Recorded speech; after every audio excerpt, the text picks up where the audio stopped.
طريقة عمل الحواوشي. اول حاجة طبعا بتجيبي اللحمة، مثلا ده تقريبا قولي مثلا نص كيلو، بتحط عليه برضو تقريبا نص كيلو بصل او براحتك على حسب الرغبة، ممكن تقللي شوية، بصل دلوقتي غالي يعني.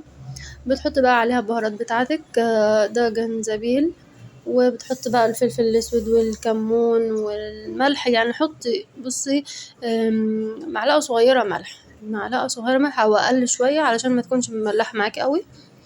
بتدوقي مثلا ملحها ازاي، يعني بتشوفي بتحطي المعلقة كده او بتحطي صبعك كده وتعصريها عليها، لقيتي المية بقى بتاعتها دوقيها كده، هتلاقيها ملحها كويس او زيادة شوية او كده.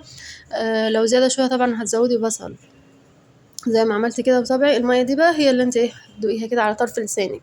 فسبحان الله، يعني ربنا خلى طرف اللسان ده هو المسؤول عن الحلو والحادق.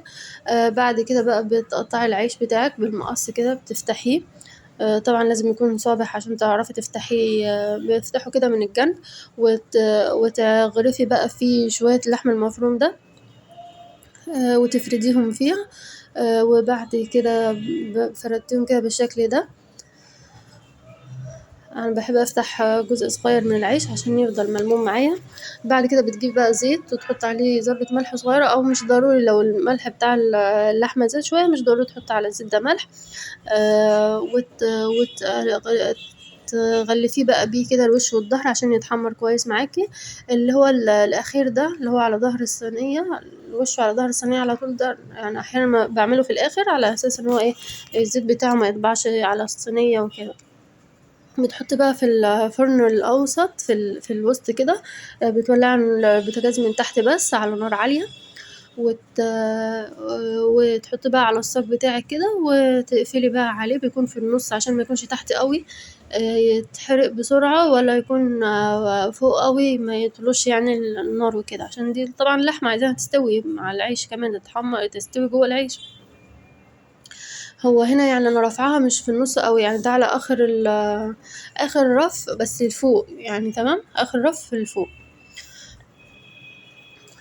وبتغطي بقى وتقفل البوتاجاز عليه وتقلبيه كل شوية كده لما يتحمر. بتقلبيه على الناحية التانية وبعد كده بقى بقصه انا بالمقص بالشكل ده، على اساس ان هو يبقى نصين. لكن لو انا قصيته قبل التحمير اللحمة دي هتقع من العيش.